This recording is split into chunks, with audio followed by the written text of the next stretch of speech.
Segunda-feira da 12ª semana do Tempo Comum. Eu sou o Padre Pedro Paulo e começamos agora mais um programa, A Bíblia no Mundo de Hoje. O que é este programa que estou ouvindo agora e ouvendo? É um programa bíblico, mas antes de ser bíblico, ele é teológico, ele quer ensinar através do percurso das Escrituras a doutrina da igreja. Aliás, não se separam para nós, mesmo sendo fontes distintas, a escritura e a tradição. Há entre a sagrada tradição e a sagrada escritura um conceito subjacente, que é o de palavra de Deus. Cuidado, católicos que estão sendo domesticados pelo mundo neopentecostal, padres e leigos, porque quando eu falo palavra de Deus, não estou falando de Bíblia somente. Estou falando das sagradas tradição e das sagradas escrituras.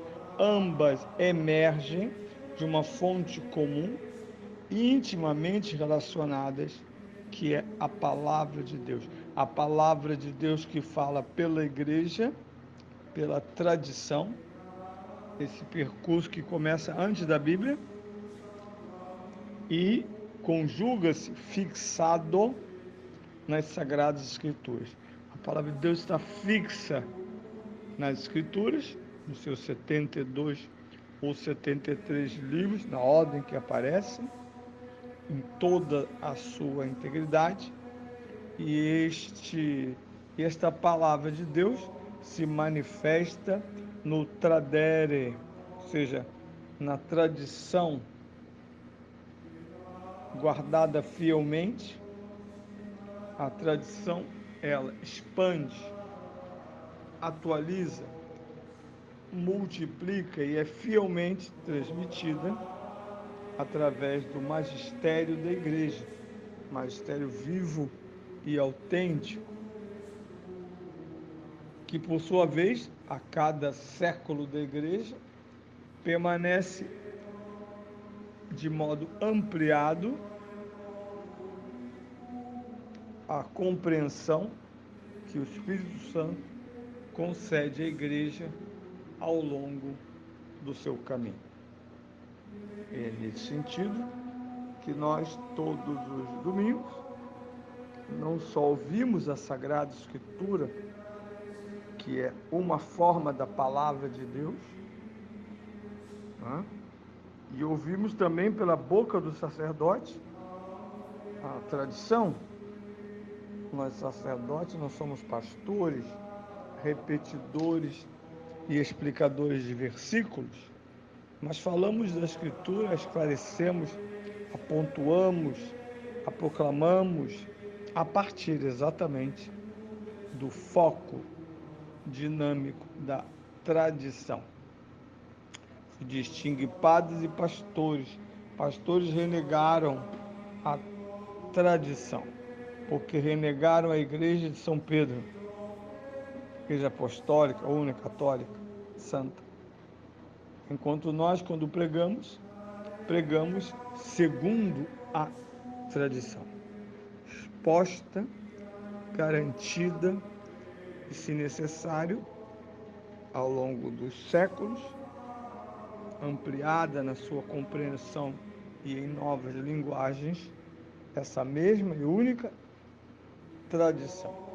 Aquilo que São Paulo diz na sua primeira carta aos Coríntios, sobre a Eucaristia, ele diz: aquilo que eu recebi, eu vos transmito.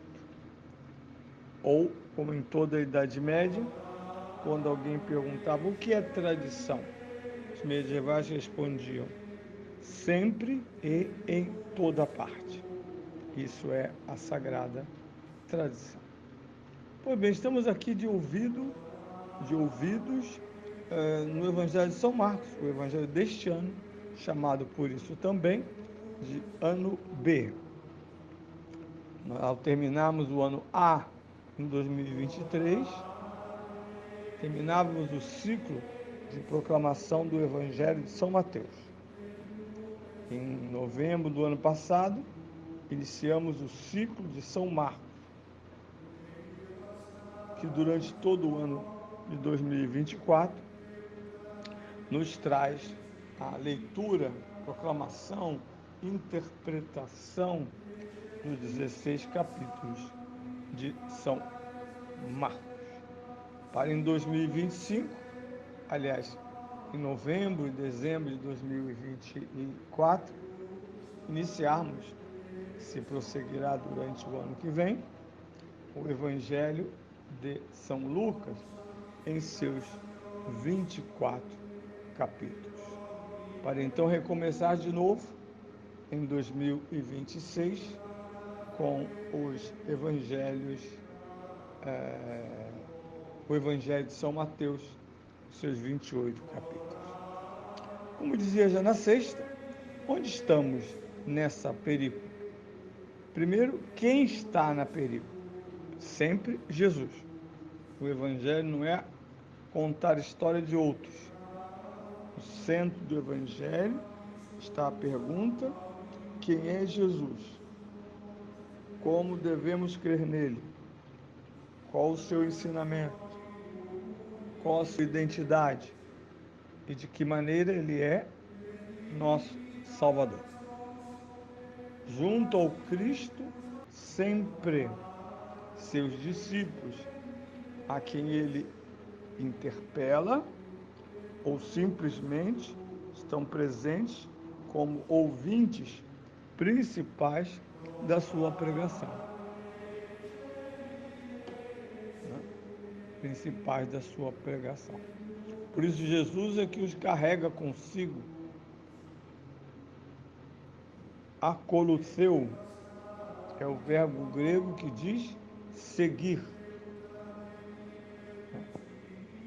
Quem quiser me seguir, akolutheu, vem atrás de mim, tome sua cruz e negue-se a si mesmo. E o que eles fazem em geral? São homens que, na sua primeira leva, são os pescadores da Galileia, a camada mais antiga de discípulos.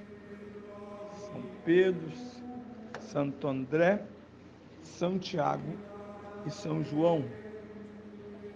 E juntam-se a eles, esses 4,